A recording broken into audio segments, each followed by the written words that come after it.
Warriors, happy hump day. I hope you're feeling well. What y'all doing? What y'all doing out there on this beautiful Wednesday? I'm in Raleigh and it is so beautiful today. This is the first sunny day in like 2, 3 weeks. It's been so rainy here. So, what are you all doing today? We are more than halfway through the work day. We're closer to get off. Did you stress today? Did you go out in nature? Did you do some social play? Any deep breathing? Any laughter? What did you do today during your shift to make sure that you were managing your stressors? How did you de stress during your shift? Remember, you don't want to wait to at the end of the day to kind of de stress or de stress when you're riding home because you may not have enough time to do so, right? Many of us have another full time job when we get off if we are parents, right? We may have pads, we may have other things to do. Some of us have part time jobs. And so we need the energy, right? In addition to the obligations that we have to do when we get off of work, some of us just want to relax, play, do some hobbies, take care of some errands, do the things that we really want to do, right? We spent so much time at work and we worked very hard, right? We work hard, but we don't make time for play. So, what are you doing to play as hard as you work? How are you managing your stress throughout the day? We don't want to let it accumulate till you feel physical stress symptoms. We want to keep an eye out on our mood, on our emotions to make sure that we are engaged and productive and tapped in and tuned in.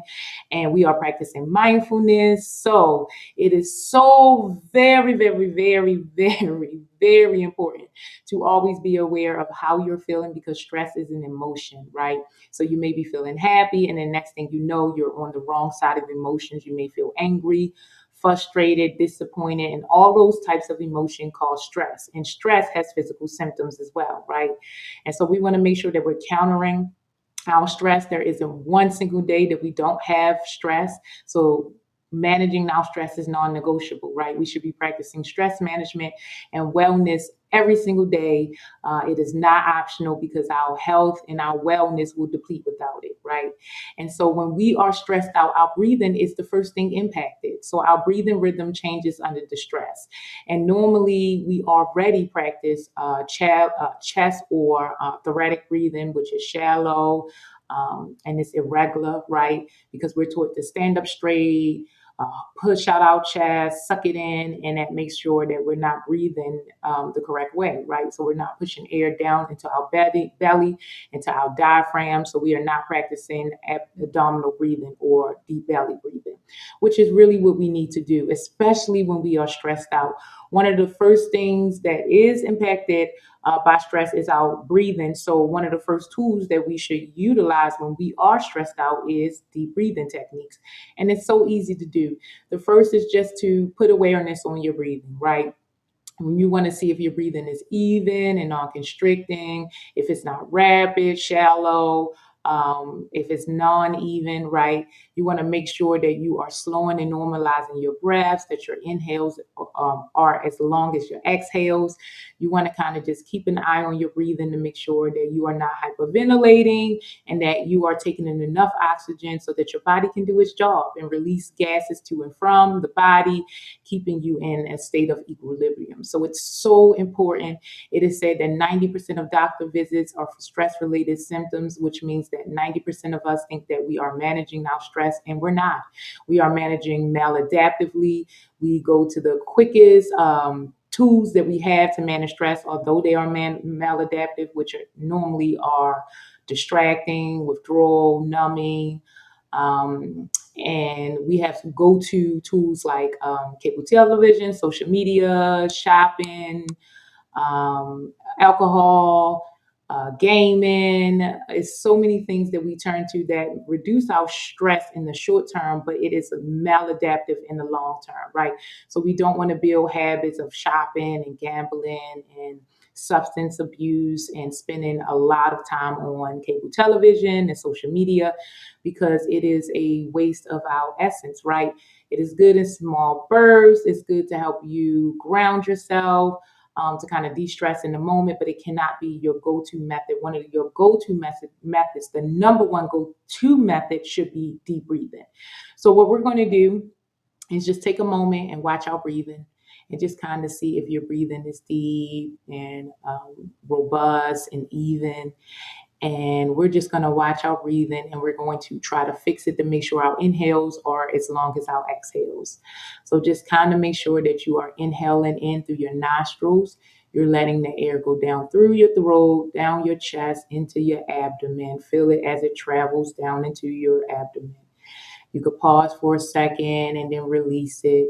And we're going to slow and normalize our breathing. So you want it to be even and non-constricting. You want your inhales to be as long as your exhales.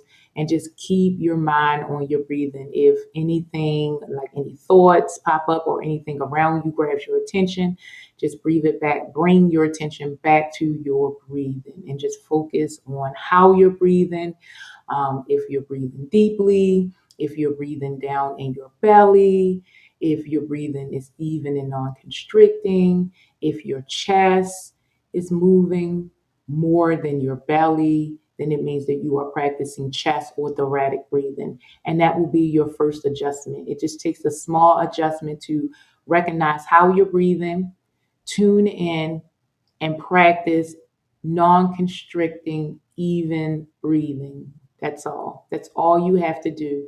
Do it for 2 or 3 minutes, just focusing on your breathing. You could do it up to 10 minutes. And after you stop or you calm down or relax, you will realize the benefits. You'll realize how you feel more grounded, you feel more engaged, more productive, more energized. You feel like you're in more control. You're ready to take on the world. It is the simplest method to decrease stress in the moment, but we rarely use it, right? We don't know about it, or it's just something that we don't think work or we don't think about it. But deep breathing is the king of stress management. So I challenge you that every single time you're feeling stressed out to practice some deep breathing. Just practice mindfulness and check in with your breathing. Make sure that you are practicing diaphragmatic breathing and your breathing is even and non-constricting, and then you will get back to balance. And so I want to make sure that you all know how to use deep breathing, especially in this day and time. It is very stressful out there. We are working so very hard, but we don't play it as hard as we work, and it's your responsibility to do it. You have one life, so go and add all the play, fun, joy, satisfaction to your life. You deserve it. It's in your best interest to do it, and you'll be happy that you did. So get out there, work life warriors, and play today after work. Play this weekend. Make a plan for play. I am going to the Caribbean Fest to play this weekend. I probably also go to the pool. So make a plan for play. You'll be happy that you did. And I will see you tomorrow for Thursday's tackle topic. Have a great day, work life warriors.